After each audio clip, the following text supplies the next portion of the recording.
გამარჯობათ მეგობრებო, მოგესალმებით ყველას და დღეს მინდა ვისაუბრო აი ამ კაცზე, ირაკლი ტაბლიაშვილზე,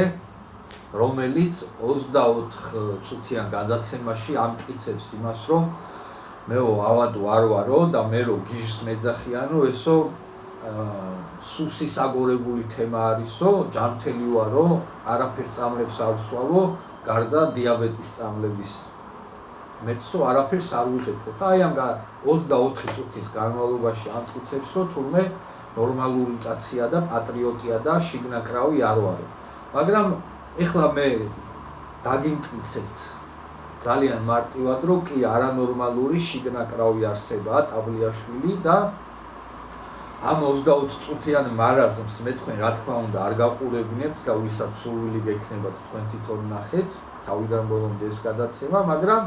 ძალიან მოკლე მონაკვეთს განახებთ,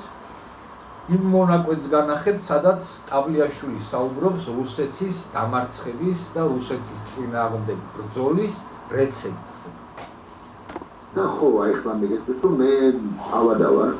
ანტირუსობით, ანტირუსეთობით და მე მგონია რუსეთის დამპალი იმპერია, დედასაიმასკნებელი იმპერია არის დასამარცხებელი და თუ ამ თვალსაზრისით მე დამჭირდება 7-იან, 10-იან, 47-იან ფსიქოტროპული წამალი, მე დავვლებ ფსიქოტროპულ წამლებს, ოღონდ ამას, რასაც ახლა ვამბობ, ამას კიდევ ვიტყვი, კვლავ ვიტყვი და სულ ვიტყვი, რომ დედასაიმასკნებელი რუსეთი განსხვავებით მათგან, ვინც ეტენება პირდაპირ რუსეთს, ტაბლიაშვილი იძახის, რომ მე ანტირუსობით ვარო და ავადებულიო და თუ საჭირო გახდებაო, დავლევო 7 ცალსო, ან 10 ცალ, ან 57 ცალ ფსიქოტროპულ წამალსო და ვიბრძოლებ რუსეთის წინააღმდეგ. სააკაშვილსაც ესე წარმოედგინა რუსეთის წინააღმდეგ ბრძოლა და ომი და ეს ხო ფსიქოტროპულ წამლებზე იქაჩება, რომ 10 ცალს ან 57 ცალს ჩავკლაპავო და მე მივადგები რუსეთსო. ამისგან განსხვავებით სააკაშვილი კოკაინის დაროშკებს იმზადებდა, გაიყნოსავდა და თავი ღმერთი ეგონა და მე როგორ განცხადებებსაც აკეთებდა, ყველას კარგად გვახსოვს, ხო და როგორც იქცეოდა ხოლმე და აი ესე ერთ ჯერზეც ეთყობა რაღაცა ძალიან ზეაღმატებული ხარისხის კოკაინი შეხვდა, ან შეიძლება ცოტა დიდი დაროშკა გაიკეთა, გაიყნოსა მიშიკომ და პირდაპირ ცხინვალში შეჭრის ბრძანება გასცა და მე როგორც დამთავრდა ეს ყველაფერი, ყველას კარგად გვახსოვს, ხო? ჰალსტუხს რო ვერ აცილდნენ პირიდან და ჩაჯმული რო დარბოდა გორში და რო იხვეწებოდა,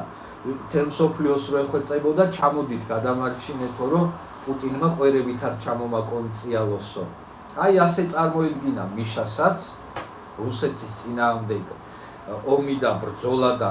მიშაც კოკაინში ხედავდა რუსეთის დამარცხების რეცეპტს, ისევე როგორც აი ეს ყვერი ტაბლიაშვილი საუბრობს, რომ თურმე 57 ცალ ფსიქოტროპულ წამალს გადაყლაპავს თუ საჭირო იქნება და ასე იბრძოლებს რუსეთის იმპერიის წინააღმდეგ. აი ეს არის ამათი ბრძოლის რეცეპტები და ამათი ძმაკაცი როა კიდევ ის გირჩი ჯაფარა ტაბლიაშვილი, ხო? იმასაც ხო თავისი რეცეპტი აქვს რუსეთის წინააღმდეგ ბრძოლის და ხო წარმოგვიდგინა რაც არის ჯაფარას რეცეპტი, ჩახდა და გადაკუზვა, ჩახდილი რო წაიკუზა ადო რუსის ჯართან, ეს გახლავთ ჯაფარას რეცეპტი. რუსების წინააღმდეგ ბრძოლის ტაბლიაშვილი აგე თურმე 57 ცალი ფსიქოტროპული წამლის იმედად არის რუსებს დაამარცხებს და რუსების წინააღმდეგ იბრძოლებს. სააკაშვილი კოკაინის დაროშკების იმედად იყო და აი კოკაინი აძლევდა სააკაშვილს იმის წარმოდგენას და ღმერთად წარმოადგენინებდა პირდაპირ თავს და სწორედ იმიტომ გასცა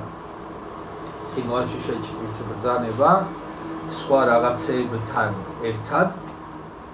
ეს კოკაინიც ეხმარებოდა, რა თქმა უნდა, მიშას ეს ხელეობები ეკეთებინა, რაც აკეთა. და დღემდე გვიმტკიცებენ ნაცები, რომ ჩვენ 2008 წელს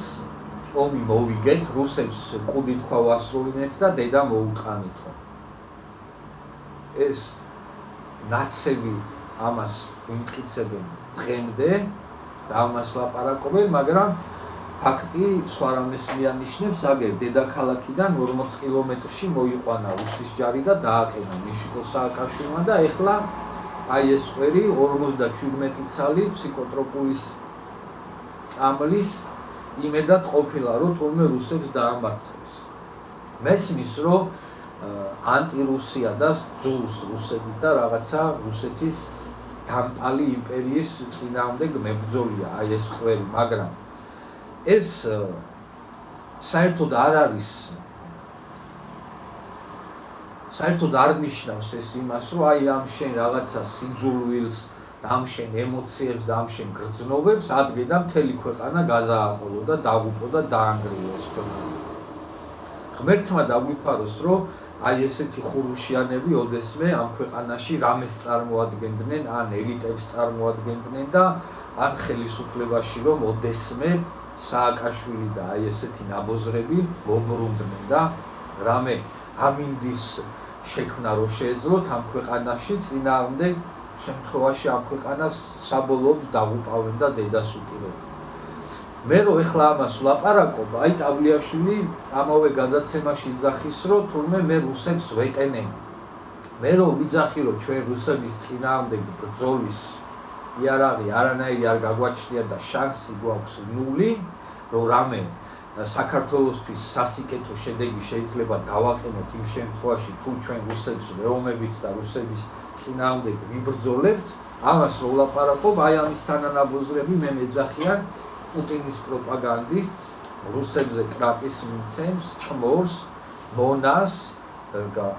ქვეყნის გამყიდველს და 1000 სისულელეს.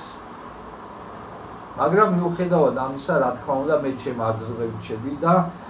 რა თქმა უნდა ჩვენ 57 და 7 და 10 ფსიქოტროპული წამლის იმედად კი არ უნდა ვეომოთ რუსებს, ჩვენ რუსებს უნდა რაც შეიძლება მეტი უნდა ველაპარაკოთ და დიალოგი უნდა ვაწარმოოთ რუსებთან და პოლიტიკა უნდა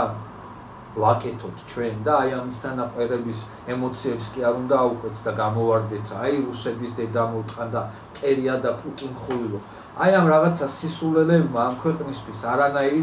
სასიკეთო შედეგი დღემდე არ დააყენა და რა შედეგიც დადგა აი ამ განწყობების მერე რეალიზაციის შედეგად, რომელიც მიხეილ სააკაშვილმა 2008 წელს ამ ქვეყანას დამართა, ყველა კარგად ხედავთ, ხო? აგერ ავტობანის გაყოლებაზე 9 ბაზა აქვს, მე მგონი უკვე აშენებული რუსებს და რო დაჭირდეთ 5 წუთში გადატეხავენ ამ ქვეყანას ხერხემალში გადაკეტავენ გზას და გახლიჩავენ შუაზე დასავლეთ და აღმოსავლეთ საქართველოს. შესაბამისად აი ამ ყველაფრიდან გამომდინარე და იქიდან გამომდინარე, რომ დღეს რუსეთი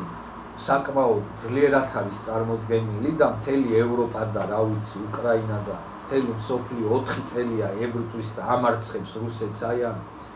პიტალო ტაბლიაშვილის დამატებით და ფაქტი ის არის, რომ ფეხები ვერ მოჭამეს, ფაქტი ის არის, რომ ყოველდღიურად უკრაინა კარგავს ტერიტორიებს და აგერ გუშინწინ ტრამპი ისე დახვდა პუტინს, თითქოს აი ღმერთი ჩავიდა ვიღაცა და წითელი ხალიჩა გაუშალა და ტრამპზე რო ჩამოდიოდა ტაშის დაკვირით დახვდა ტრამპი. აი ეს არის ფაქტი და თურმე აი ამ რუსებს ჩვენ აი ეს ხვერი გვთავაზობს, რომ 57 და 10 ის ფსიქოტროპული ტაბლეტის გადაყლაპვით დავამარცხებთ და ასე შეგვიძლია ვიბრძოლოთ რუსების წინააღმდეგ. ვაი შენს პატრონს ილაკლი ტაბლიაშვილო და ვაი იმის პატრონს, ვისაც ეს კაცი ნორმალური გონია და ვინც აი ამის მაყურებელია და ვინც ამის აზრებს იზიარებს, მეწოდება ეს ადამიანები და თუ აი ეს ნორმალური ადამიანის ფსიქოტიპია და თუ კი ტაბლიაშვილი ნორმალურია, მაშინ შევეცი ნორმალურობას, სხვა აქ არაფრის თქმა არ შემიძლია.